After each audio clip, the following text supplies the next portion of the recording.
కోరుకుంటా ఉన్నాడు నీ జీవితాన్ని అభివృద్ధి పరచాలని, నీ జీవితంలో క్షేమం ఇవ్వాలని, నీ కుటుంబంలో విస్తరణ ఇవ్వాలని. ఈ రాత్రి ప్రభువుకు నుండి నువ్వు అప్పగించుకుంటే ప్రభువు తన కార్యాలను చేయబోతా ఉన్నాడు. చిన్నలు, పెద్దలు, యవనస్తులు, వృద్ధులు అందరూ దేవుడి వాక్యానికి మనం లోబడదామా, ఒప్పుకుందామా, సరి చేసుకుందామా? ఇదే అనుకూలమైన సమయం, ఇదే రక్షణ దినం. నీ స్థితిని ఇప్పుడే ప్రభువుకు అప్పగించుకో.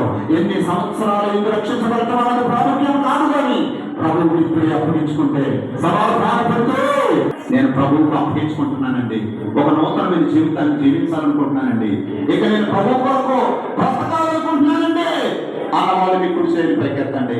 నేను మీకోసం ప్రార్థిస్తున్నాను. తల్లి, నీ ఆశను దేవుడు చూస్తున్నాడు. తండ్రి, దేవుడు నీ చేతిని పట్టుకోబోతా ఉన్నాడు. తమ్ముడా, నీవు కోరుకున్నట్టుగా దేవుడు నూతనమైన కార్యాలు చేయబోతా ఉన్నాడు. నిన్ను స్వీకరింప చేయబోతున్నాడు.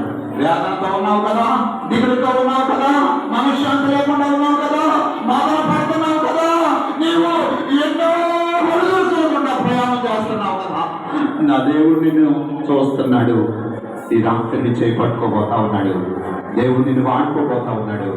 ఇప్పుడే ఆయన చేతికు నీ చేతిని అందించి ప్రభువు కొరకు నిన్ను నీవు సమర్పించుకో. ఇదిగో దేవా, నా హృదయం ఇక నుండి నేను నీ కొరకే బ్రతుకుతాను, నీ కొరకు జీవిస్తాను, నిజమైన సంఘంలో వ్యక్తిగా నేను ఉంటాను అని నీవు దేవునికి అప్పగించుకో. ప్రార్థన చేసుకుందాం.